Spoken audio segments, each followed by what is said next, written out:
A skill professional rugby players possess is being able to tackle challenges head on and with a never give up attitude, pick themselves up off of the ground and keep on tackling. Former Island centre Kevin Maggs knows this all too well, and the Rugby Business Network has the pleasure of speaking with him. Kevin, thank you for taking the time to share some stories of your career on and off the field of rugby with us. No problem, it's a pleasure. Well, any player that earns 70 caps in any international team is an impressive accomplishment. What did it take to play for Ireland in so many tests, and did you ever feel as though your place in the team was secured? Not really, no. I think everybody understands that there's so many people that want to play in your position, and there's so many privileged people that have wore the jersey before. And you just want to try and do it justice and play the best you can. And you're only as good as your last test. So everyone was extremely special and one that I'm very lucky to have had a journey over an 8-year period to have had the privilege to have worn it and played along some great players. Well, you mentioned they're playing in a career spanning 8 years, and chances are that you are going to get to play in a couple of World Cups, which you did in 1999 as well as in 2003. Would you say this was the highlight of your career, or was it another moment? Yeah, I think you go through lots of highs and lows. So I've not really got one unbelievable memory. Obviously, my first cap against the All Blacks coming off the bench as a sub was probably the most terrified I've ever been before a rugby match, to be fair. And when you see me coming on the field, it's almost like all the blood is drained out of my body and gone through my feet. I was that petrified. But yeah, there's obviously so many special events that happen all the way through your career. Sort of winning the Triple Crowns, winning the Pro 12, winning, being on top of the Premiership and stuff like that. There's so many special memories. It's really difficult to sort of separate one out there on its own, if that makes sense. But I've had so many, and I've been so privileged to have played the game and been involved now for over 20 years. So it's been fantastic. And it was an absolutely incredible career. Kevin, if I'm not mistaken, though, you only took up rugby seriously at the age of 17. Why did you have such a late start in comparison to most other professional players? I played a little bit in junior school, so when I was very young, sort of 9 and 10, but I didn't play for a team, I just played for the school. And then when I went to senior school, they only played football. So I played football between the ages of sort of 10 and 17. And then when I went to college, a friend of mine that was on the same course as me got me started. And his dad came to one of the college games, and he invited me down to the local club, and it all went from there. Really, it was a crazy sort of 18-month period where I've kind of gone from not playing at all to playing for Bristol Colts, which I suppose back in those days is like the modern academy now.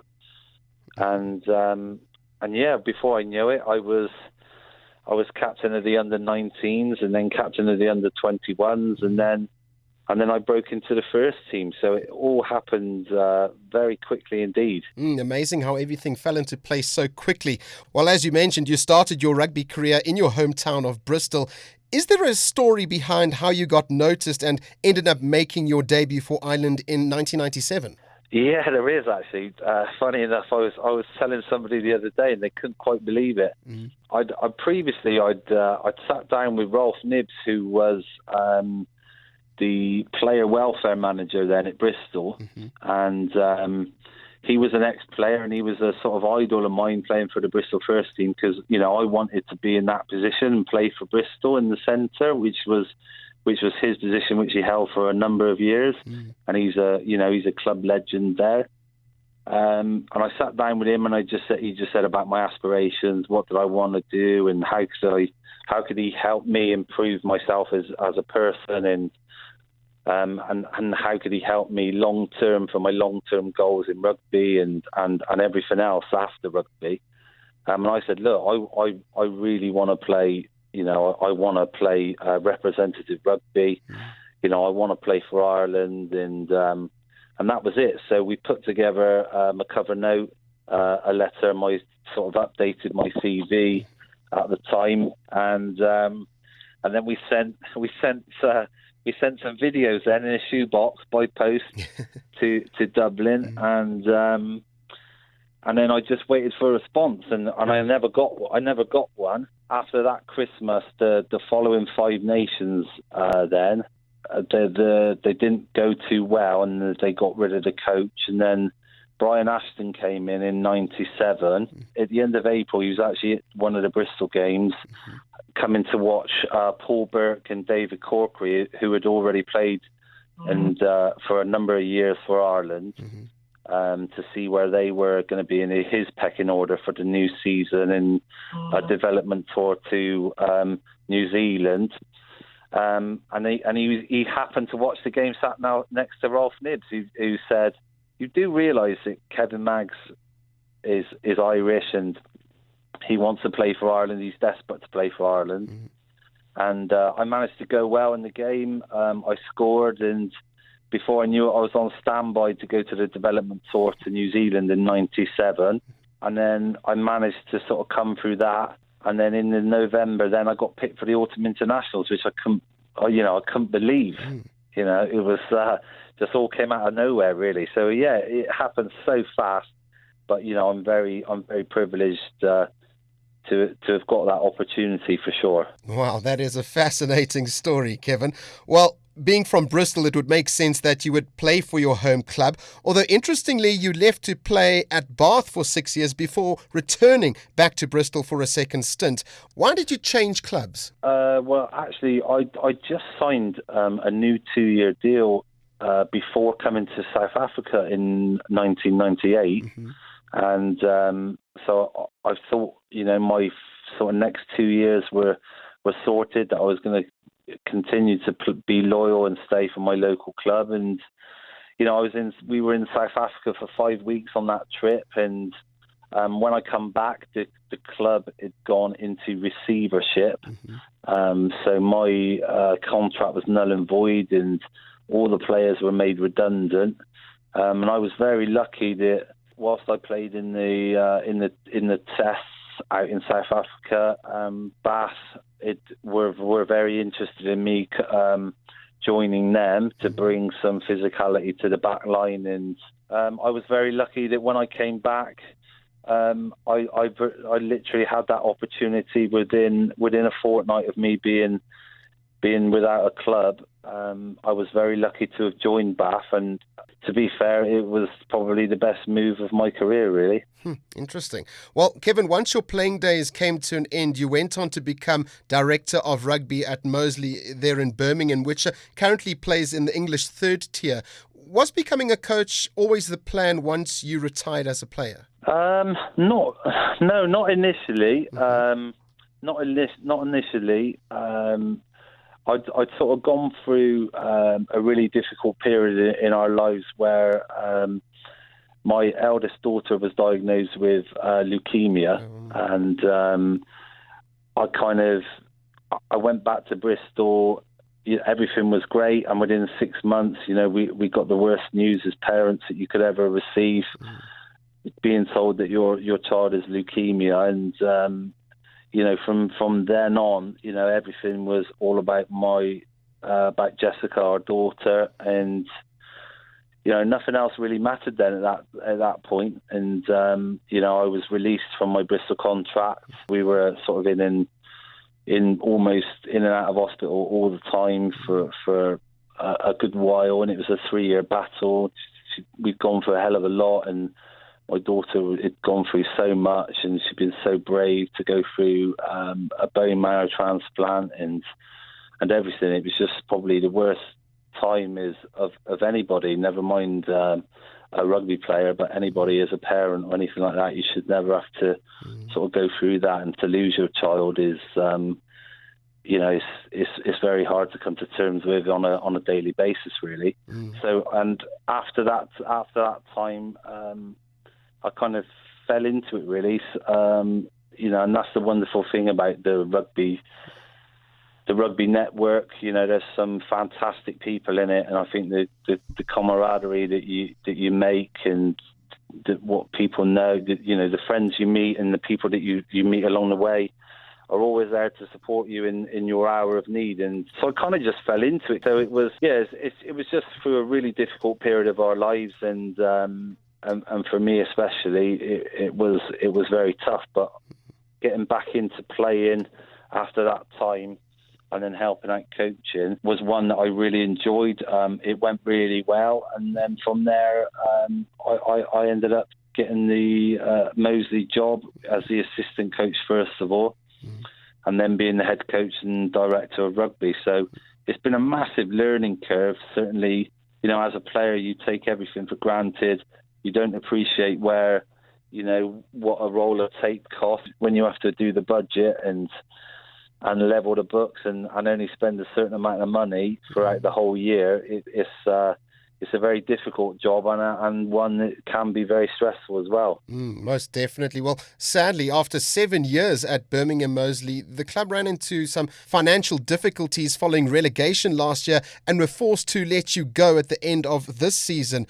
With your final game at the club having been just a few months ago, how do you feel about the whole situation? Is there any resentment, or do you understand and accept the decisions made? I think the club appreciates everything that I've done there since I've been there in my time. We've changed the culture, we've changed the environment, we've changed the playing style from what they were previously used to. And unfortunately, the championship is very competitive, and if you're not spending a sort of up and around the £1 million mark plus, then you're going to be really struggling. And we could never compete. I was never in the market for a good 30-40% of the players because I just couldn't afford them. So therefore, you had to be adventurous and think outside the box. And I've been very lucky that I've managed to find lads from down as low as level 7 and turn them into championship players and help develop them over the years while I've been there. And I'm very proud of that. I can walk away knowing that players that have played under me. There's lots of lads now that have gone on to Premiership academies and they've stayed at championship clubs because they've developed under me. So I've been very lucky, and the hard work from all the players and the support that they've given me in that time. But look, there's no resentment there. The club made a decision not to renew my contract. That's just the way it is. But they could have sacked me the year before when we got relegated, but I think they appreciate the fact of the job I've done with the budget constraints I had to work with. And that's just sporting, isn't it? Absolutely. Well, that difficult situation is now in the past, and you can focus on your current role, which is Irish Qualified Rugby Talent ID Officer for the Irish Rugby Football Union. Firstly, Kevin, what exactly is an IQ Rugby Talent ID Officer? And secondly, how have the past 2 months been in the job? Yeah, it's been very enjoyable so far. So basically, any player that is outside of Ireland at this moment in time that is playing in the UK. So I'm basically trying to help monitor, develop, and look for new Irish qualified players that are playing in the UK, be it in Premiership academies, be it in ACE colleges. Or universities, and playing in the Bucks program. So I've been busy looking for players at under 18 level, players under 20 level, women rugby players as well, just to try and build a database really for the Irish exiles that are applying their rugby trade in the UK at the moment. That's brilliant. Well, recently World Rugby announced that as of 2020, qualification periods for players switching their national allegiance will increase from 3 to 5 years. Will this make scouting talent for the national team difficult, considering in recent times Ireland have recruited a few star players from the Southern Hemisphere? Yeah, I think so. I think everybody has got to sort of try and maximise the pool of players that they've got. And certainly one now that Ireland will be putting more emphasis on is, we need, there's obviously Irish all over the world, and we need to find them. We need to try and identify them as rugby talent and try and help them develop and try and to see if they can, as I've done, is live their dream in green. And that's obviously what I would love, and what a few million others would love too. When you see some of the players that have come through now that have, had fantastic careers at Munster and then gone on to play for Ireland as well, and stuff like that, it's fantastic, and they've contributed so much. But they've still got to earn. They've still got to be good enough, and as I said previously, it's. There's a lot of competition for places, and even more so, but it's just making our pool of players a lot better and more developed than they have been previously. Definitely. Well, finally, Kevin, you are part of the 100 World Legends charity project. Why did you decide to get involved with this organisation, and do you plan on going on any of the trips that are busy being planned for 2018 to provide support for communities in disadvantaged countries? Yeah, I hope so. Very much so. I mean, it's something that's never been done before, and when you see the calibre of players that have signed up to it because they know what such a worthy cause and how important it is to spread that message and our support for all those communities out there, it's just an amazing thing. And I don't think anybody's sort of taken it to this level to really enhance it and use all the rugby players' experience and their contacts and everybody. And we just want everybody to come out and support it, to hopefully sponsor the events and make sure that we can put all that good money to use.